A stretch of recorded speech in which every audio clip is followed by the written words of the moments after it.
Before we begin, do this right now. Like the video, subscribe, and comment one word: control. If you're serious about mastering money instead of being controlled by it. Because what you're about to hear is not financial advice. It's psychological warfare. And if you leave in the first 3 minutes, you'll miss the one technique that rewires how your brain reacts to money forever. Let me ask you something uncomfortable. Why do you feel powerful when money enters your account, but anxious the moment it leaves? Why does spending feel good for seconds, but regret lasts for days? Why do smart people still make emotional money decisions? Here's the truth. No one tells you. Your brain treats money like survival. Loss activates the same neural pain centers as physical injury. Risk activates fear circuits. Unexpected gains trigger dopamine spikes, like gambling. You're not bad with money. You're untrained. Centuries ago, Japanese warriors understood something modern people ignore. The real battle is internal. Before stepping into combat, they practiced detachment. They visualized losing everything: status, sword, life. Not to become negative, but to become calm. Because when you accept loss mentally, fear loses its power. And a fearless mind makes rational decisions. Imagine handling money without anxiety. Imagine investing without panic. Imagine spending without guilt. Imagine earning without ego. That's what this story will show you. In this series, you'll follow a warrior who wasn't poor. He was unstable. Every coin he gained changed his emotions. Every loss shook his confidence. Until his master taught him the technique that changed everything. But before we go deeper, I need you to answer something in the comments. And answer honestly. When you receive money, which emotion hits first? 1. Excitement. 2. 3. Fear of losing it. 4. 5. Urge to spend. 6. 7. Pressure to prove something. 8. Type the number. Don't overthink it. Your answer reveals your financial psychology. And in Chapter 1, you'll meet the warrior who discovered that money doesn't destroy people. It exposes them. Let's begin. Kanji Sato was not poor. He was unstable. Every time money entered his life, his emotions followed. When his trading profits rose, he felt invincible. When markets dipped, his chest tightened. When unexpected expenses appeared, he panicked.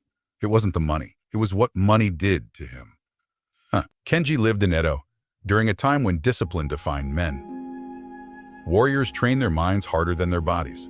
Yet Kenji, though intelligent and ambitious, was a slave to numbers. One profitable week made him arrogant. One loss made him doubt his worth. He began to notice something terrifying. His identity changed with his income. On good days, he walked taller. On bad days, he avoided eye contact. One evening, after losing a significant sum due to a rushed decision driven by fear, he stormed out of his house and wandered toward the outskirts of the village. His mind was loud. Well, I must recover it. I can't fall behind. What will others think? That's when he saw an old swordsman practicing alone under the fading sun. The man's movements were calm, precise, controlled, no anger, no rush. Kenji watched for minutes before speaking. "How do you stay so steady?" he asked. The old man lowered his wooden sword. Steady about what?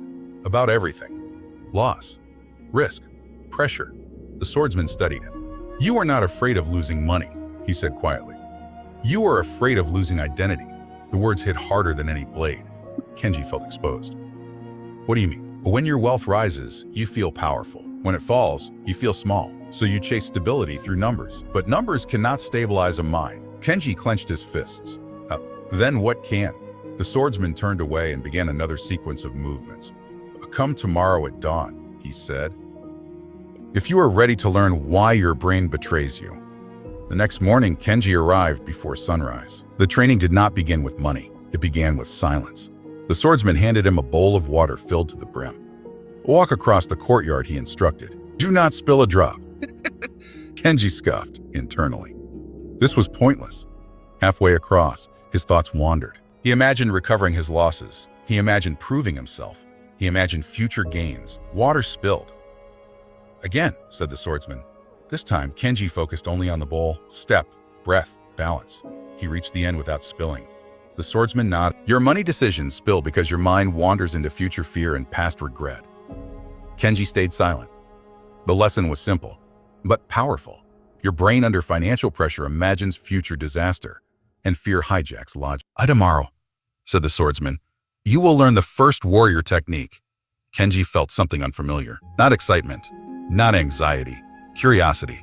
For the first time, he realized money wasn't the battlefield. His nervous system was. And in Chapter 2, the swordsman will force Kenji to confront the one exercise that made even warriors uncomfortable: visualizing total loss. Because until you can imagine losing everything calmly, you will never truly control anything. Kenji arrived before dawn. The air was cold, the courtyard silent.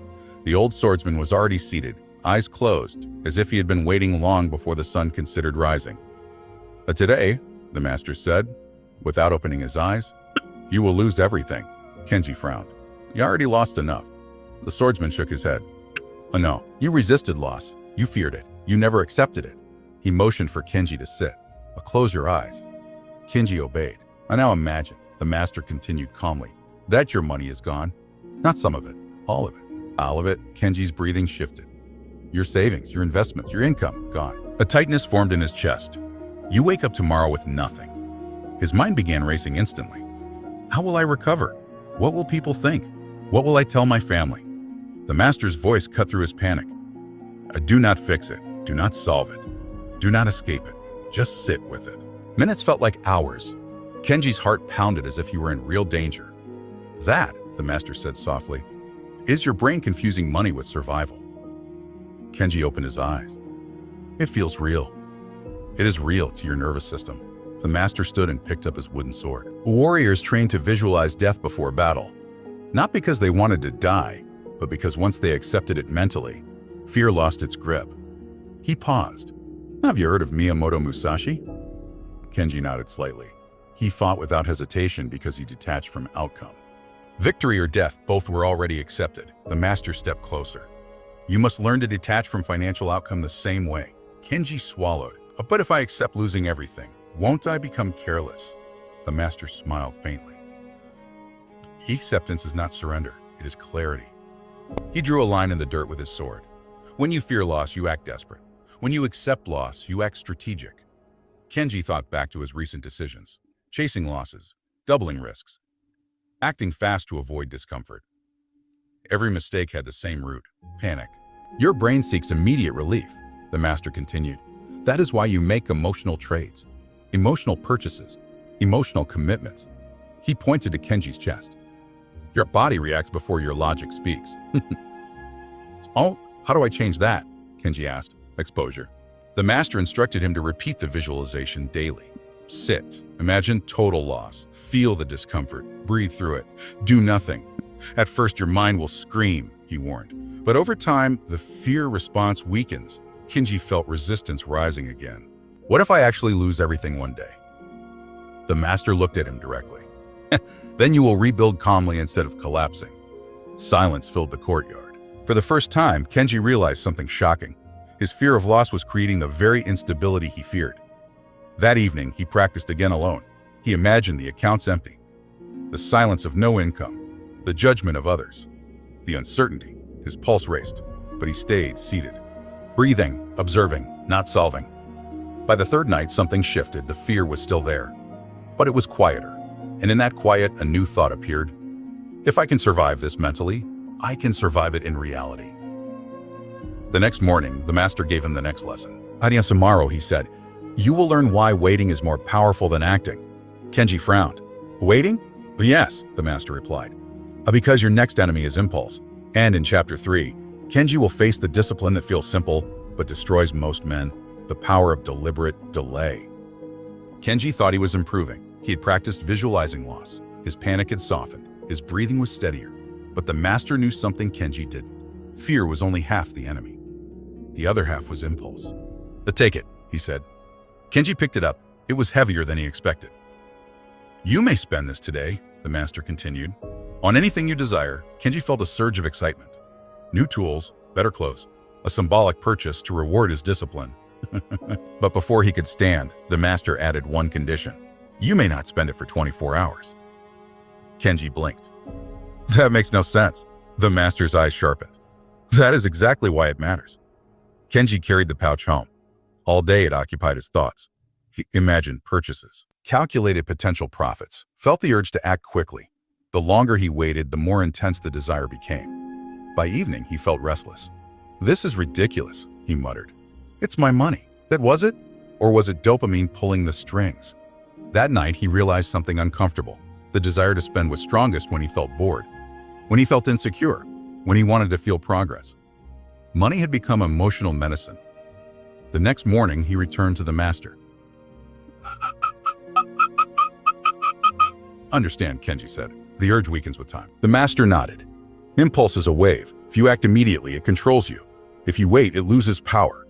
He drew 2 circles in the dirt. "This is the emotional brain." He tapped the first circle. "This is the rational mind." He tapped the second. When you delay action, you give the rational mind time to speak. Kenji reflected on his past mistakes. Every rushed investment, every reactive decision, every emotional expense, he made in minutes. None made after calm reflection. The master continued. Warriors never attacked in anger. They waited, observed, breathed. He paused. "Have you studied Tokugawa Ieyasu?" Kenji nodded faintly. "He won not because he was the strongest," the master said, "but because he was the most patient. While others rushed into battle, he waited for the right moment. Patience was not weakness. It was strategy." Kenji returned home and created a rule. No unplanned spending without a 24-hour delay. No investments without one night of reflection. No financial decision made in emotional highs or lows. The first week was difficult. He caught himself reaching for quick action, again and again. But each time he paused, something interesting happened. The urgency faded. Clarity appeared. One evening, he almost invested heavily in a risky opportunity. It felt promising, exciting, urgent. He waited. The next day, new information surfaced. The opportunity collapsed. For the first time, he didn't feel lucky. He felt disciplined, and that felt better. The master watched his progress silently. Then one morning he said, "You have weakened fear. You have weakened impulse." Kenji felt proud. But the master's voice lowered. "Now you must face something deeper." "What if?" Kenji asked. The master looked at him carefully. "You still believe money defines you." Kenji's pride dissolved instantly. "And until that belief dies," the master said quietly, "your discipline will always be fragile." In Chapter 4, Kenji will confront the most dangerous illusion of all, the belief that wealth equals worth. By now, Kenji was calmer. He no longer panicked at small losses. He no longer rushed into emotional decisions. He had begun separating his identity from his income. But the master knew something dangerous still remained. Comfort. Comfort makes discipline soft. At dawn, the master handed Kenji a simple meal, plain rice and water. But for the next 30 days, he said, "You will live below your means, far below." Kenji frowned. "But I can afford better." Ken's frowned. "But I can afford better." "That is exactly why you must do it." The master stood. Weapons are sharpened through friction. The mind is sharpened through voluntary discomfort. Kenji returned home confused but obedient. He reduced his spending dramatically. No luxury meals, no unnecessary purchases, no impulsive upgrades. He tracked every single coin. At first it felt restrictive, then it felt revealing. He began noticing patterns. He spent more when stressed. He justified purchases when bored. He overspent when trying to impress others. Money wasn't leaving randomly. It was leaving emotionally. One evening, while reviewing his records, he felt something unexpected. Control. Not the fragile control of having more money. The solid control of needing less. The master later explained it clearly. When you prove to yourself that you can survive with less, money stops intimidating you. Kenji realized something powerful. His fear of losing wealth had always been tied to lifestyle. He wasn't afraid of being poor. He was afraid of being uncomfortable. The master continued training him physically as well. Longer stances, heavier wooden swords, slower repetitions. Why heavier? Kenji once asked. So the real sword feels light. The lesson was obvious. Train under pressure. So real pressure feels manageable. The master referenced a principle practiced by warriors influenced by Zen discipline, similar to teachings that shaped figures like Yamamoto Tsunetomo, who emphasized mental readiness over comfort. If you rely on ideal conditions, the master said, you will collapse in real ones. Weeks passed. Kenji noticed something fascinating. When market volatility appeared, his pulse barely changed. When income fluctuated, he adjusted calmly. Because deep down he knew, I can survive with less. That belief changed everything. One night, as rain tapped against his roof, Kenji counted his savings. Not with excitement, not with ego, but with neutrality. For the first time, money felt like a tool, not a source of identity, fear, or validation. The next morning, the master studied him carefully. "You are almost ready," he said. "Ready for what?" Kenji asked. "To understand the final truth." Kenji felt a quiet anticipation. "You have trained against fear. You have trained against impulse. You have trained against ego. You have trained against comfort." The master's eyes sharpened. "But there is one final enemy." "What is it?" Kenji whispered. The master stepped closer.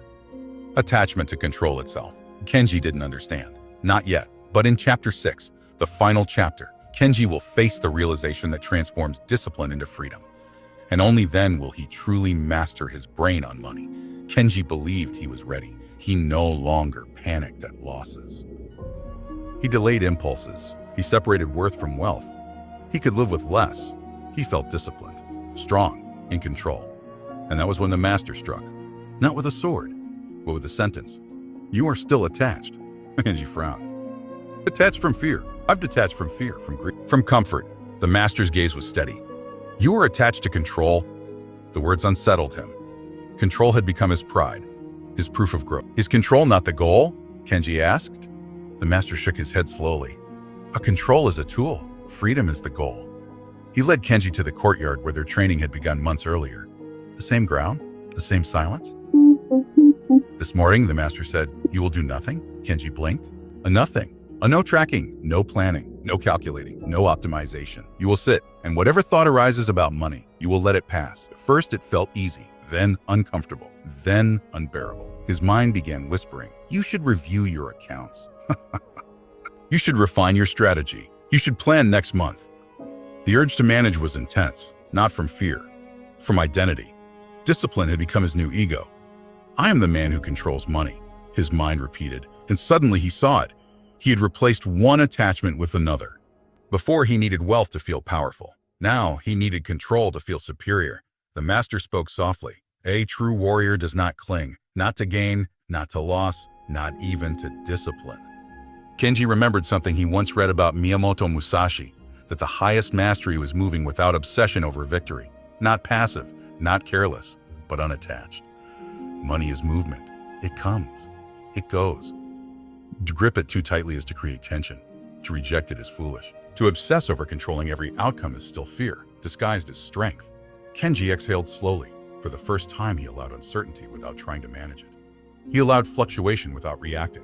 He allowed success without ego. And something surprising happened. Something. Not the peace of having more. Not the peace of preventing loss. But the peace of not needing either. The master nodded slightly.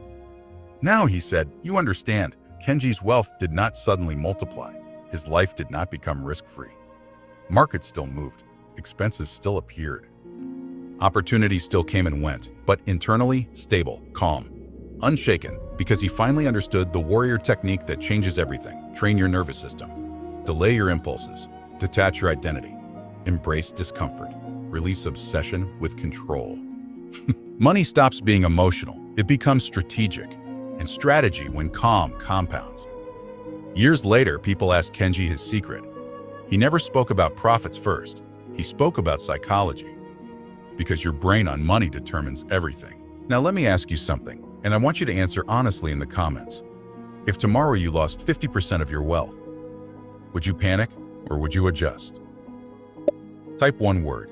Panic or adjust. Your answer reveals where you are in this journey. And if you made it to the end of this series, comment warrior. So I know who is serious about mastering their mind, because money doesn't change you. It exposes you. The question is, are you ready to be unshakable? Ooh.